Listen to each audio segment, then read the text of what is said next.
Is China really collapsing? The Chinese economy, everything that can go wrong is going wrong. Beijing is grappling with a mounting debt crisis. In China and Hong Kong dropping overnight to Shanghai. After 40 years of unprecedented economic growth, has China finally gone the Japan way? Recently, there's been a huge spike in the number of YouTube channels and media outlets that have been talking about China collapsing or the growth of China pausing, and even one of China's biggest real estate company, Evergrande, which recently crumbled. Evergrande filed for U.S. Chapter 15 bankruptcy. Now, stay tuned and keep watching this video, millennials, because in this video, I'll tell you 5 points and reasons why I believe that China might definitely lead the future. These points will get your mind out of the box to start thinking clearly with the facts. What we're hearing about is collapse. Chinese government hard landing is coming. The collapse is here. None of this is actually true. Don't forget to like and subscribe for more amazing videos like this. There is a blue heart for you in the comment section. Which country do you think might lead the world in the near future? But then let's not focus much on all of these YouTube channels or the media outlets. There's so much noise in the world and so many things that people are talking about. But let's try to go with the facts. Let's try to look at what is really happening on ground and what is happening currently with regards to the world affairs. If you check your own country recently, you will clearly realize it's not just China alone. It's the US, it's the UK, it's countries across Europe, it's countries across Africa, it's Australia, it's South America, all over the world. Because the truth is that when we are looking at situations like this, we can't look only at China alone. Let's look at all countries in the world. Before we begin, I think we need to really acknowledge where China has come from and where they are right now. Their whole journey from the beginning right up until now. I think just a couple of years back, China was termed a poor country by so many other countries worldwide, and today everyone seemingly wants to do business with China. And China over the years recently gained the image of one of the fastest growing economies worldwide, and of course they have been supporting many countries and doing a lot for their economy. You can see all of the statistics everywhere. You have been following all the events and news media and outlets worldwide in all the past years. You realize that as China was struggling and growing up to where they are right now, all of these media outlets kept on predicting the failure of China, the collapse of China, the collapse of the yuan, the collapse of the economy of China. Despite all the predictions from all the economists and all the news outlets over the years, China kept on growing at a geometric rate. Of course, since the pandemic, troubles happened worldwide and all economies had to slow down, not just China alone. The US also slowed down, African countries slowed down, Europe slowed down. So we can't only focus on China alone. And for all the news media outlets out there saying that China is about to collapse and all the YouTube channels saying that China is collapsing, why don't they also say the US is collapsing? Because there's trouble everywhere. For example, the US dollar is at risk right now. The former US President Donald Trump said it. And not just in the US, in the UK, across Europe, across Africa, there's a lot of turmoil right now economically for every single country. Not just China alone. So why does the media seem to be focused more on China? Is it because China brings more clicks to them? Is it just for propaganda? Is it just for a reason that no one even knows about? That's the question we need to be asking ourselves. In general terms, China's economy might be slowing down recently, but it's not just China's economy alone. You need to be aware of that. If you check recent statistics, it shows that even the US economy has been slowing down recently. Economies in countries across Africa have been slowing down recently. Economies across Europe, all over the world have been slowing down recently. And of course, China is just part of the world, so why would the economy of China not also have some slowing down moments? It's very normal. So if the media is talking about China's economy slowing down, they need to be at an equilibrium. They need to also talk about the US economy slowing down. They need to talk about the European economy slowing down. They also need to talk about African economy slowing down. But ask yourself this question: why do they focus most on the economy of China? That should tell you something, right? I believe that's because the economy of China has been doing very well. And I believe that China has really come a long way when you look at all the statistics put together. And of course, when we look at everything that China is doing worldwide, we can clearly acknowledge that they have come a long way and they are doing well. And now, millennials, despite all the noise happening worldwide, one thing that I've observed right here in China is that they do not heed to all the noise. Every economy has up times and down times. Every single economy worldwide. But the fact about China is that they keep on working no matter what. They keep building consistently, and that is what is very important, and most of the world fail to understand this aspect. Every country has its good times and bad times economically, so it's not strange for a country to be going through difficult moments. You as a human being, sometimes I believe that you have down times, you have up times, you have happy moments, you have sad moments, but it doesn't define how you accomplish your goals. As of the year 2020, China eradicated absolute poverty here in China. That's nearly about 80% of their population. Despite the fact that China still has about 13%, which is below the poverty line, there is so much that they have accomplished, and we need to acknowledge that. And they have been doing so internally without making a lot of noise worldwide, and we can all see the results. And now, as we all know, China is currently an upper middle income country,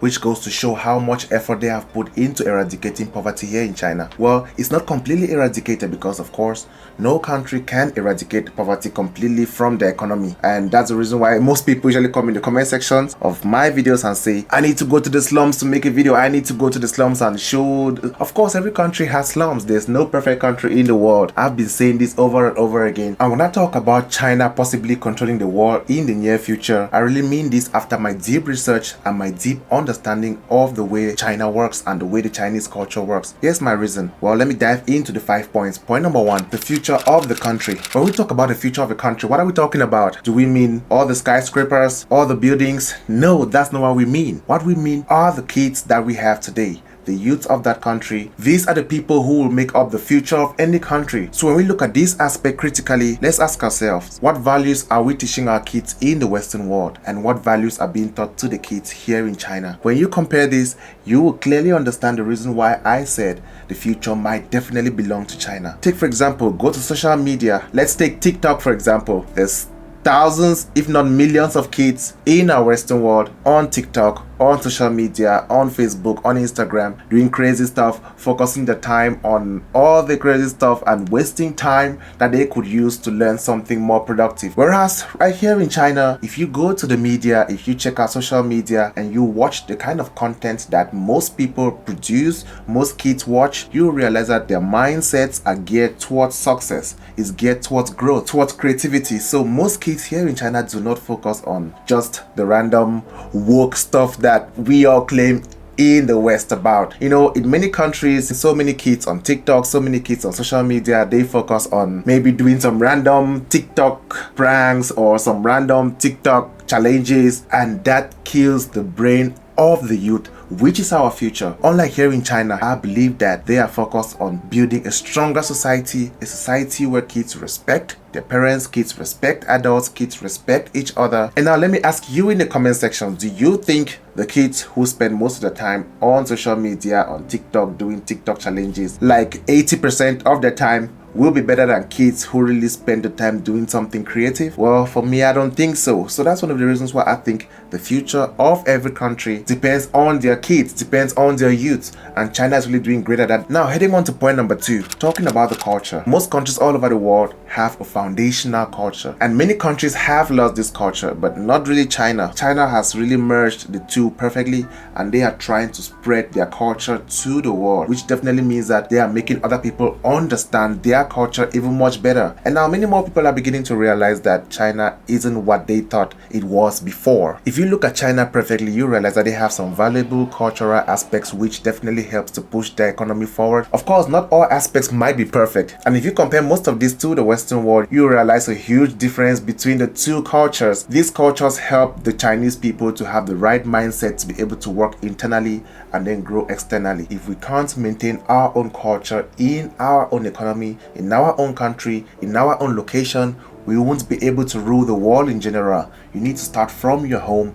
and then spread out, and that is exactly what China is doing. On to the third point, millennials: development and infrastructure. We all can see, we all know, of course, China hasn't attained 100% development or infrastructural levels yet all across the country, but as you can see, they are really working towards that. And from my personal observation after traveling across a couple of provinces here in China, I have realized that they are really doing the best and working really hard. Of course, not with difficulties, not with obstacles, but they are doing the best. And that's one thing I believe that many more countries can learn from, and also push our countries forward to be able to attain this level of success. If we look at it critically, over the past 10 to 15 years, China has been working really hard and consistently on their personal internal development and infrastructure, because they believe that if you can make all of this infrastructure really good for the citizens and make it possible for every citizen to have at least a base comfortable life, they will be able to have a sane mind, a calm mind to build the country and move it forward. And that is the reason why you see almost every country in the world today wants China to come and build bridges for them, railway lines for them, to build hospitals, build public infrastructures for them. That clearly goes to show the work that China has been putting in over the past 10 to 15 years, and we can't deny that. Of course, China is still building right here in China. There are still villages, there are still low-cost areas where they are heading into. No country can be perfect in development. There are some governments in the world who do not even do that. They just sit there and they don't even renovate the roads for about 15-20 years. So if you see a government doing that for the people, you need to appreciate that. Of course, there are slums. There are slums everywhere. Even in the USA, you can go there, you will see slums. In Africa, you can see slums. In Europe, you can see slums. Cost of living in the rural areas or the smaller counties is much more cheaper and affordable for everyone. Everyone doesn't need to live in Shanghai. Everyone doesn't need to live in Shenzhen. Everyone doesn't need to live in Beijing. There are much smaller cities with benefits for everyone, which they can get. And that's what China has been working on internally. So what I want to say now is compare these infrastructural developments internally here in China to the Western world. There are so many aspects of Western infrastructural development which seems to be crumbling. It is very evident, and I hope that our governments worldwide can look into all of this and make the lives of all citizens better. They have done their best to alleviate a huge percentage of poverty here in China, to launch a huge part of their infrastructural development, and now they can start heading out to either assist the world or to link up with the world or take contracts to build such infrastructures across the world, thereby getting more money from the world into China. And that's one of the reasons why they have been growing at a geometric rate. As we all keep on focusing our resources on not developing our infrastructure, not developing our healthcare system worldwide, not developing the whole economy for the citizens, and just focusing our efforts on maybe some wars and focusing our efforts on things that do not really matter. At some point, when most of our countries will be dilapidated, when most of our countries will be in shambles, we might only need the rescue from China. Sad but true. Let's all keep out the noise and just try to look at it objectively, and we will definitely see the truth about all of what I'm talking about right here. The very next point, strategic relationship and partnerships.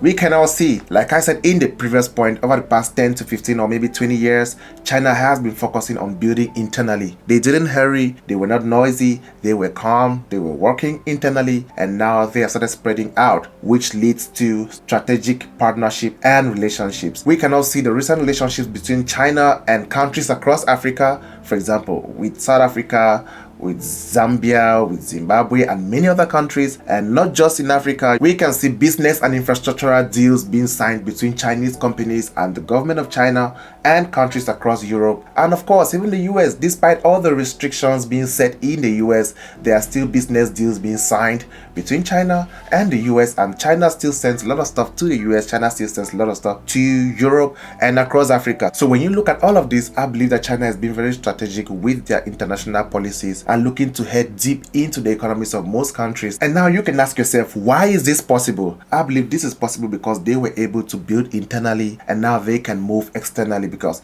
if you can't build your home to be strong and able to resist, you won't be able to support someone. That's the reason why if you're on an airplane and the airplane's about to crash, you are always asked to put on your mask first before you can help someone. I believe that is what China is doing currently. And recently the US president even said China is a ticking time bomb. We need to look more at the citizens rather than trying to create more wars and try to be at loggerheads. I think if we all work together, we can definitely achieve this, and more countries can rule the world together. And we need to understand that one aspect why China seems to be winning or seems to be growing really fast is that they are not using the war ideology, the ideology of fighting wars with the world. They are using the ideology of peace and friendship to be able to build relationships, build bridges, and achieve more. And that is the idea that most people welcome recently, most countries welcome recently, most governments welcome recently. Because for many years in the past, we have seen wars upon wars, troubles upon troubles between country upon country. But what has changed? Nothing has really changed. And that is the reason why I believe that China seems to be breaking through all the old habits which our governments used to do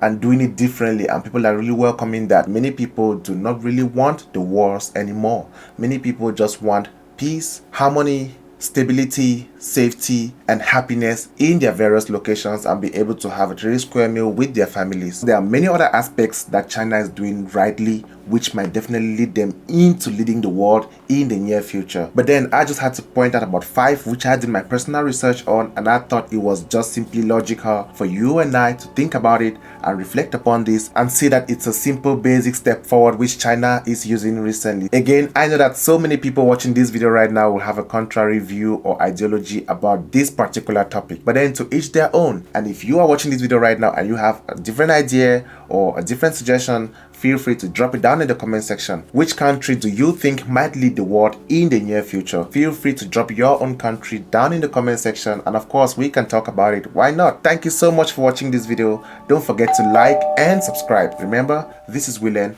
See you next time.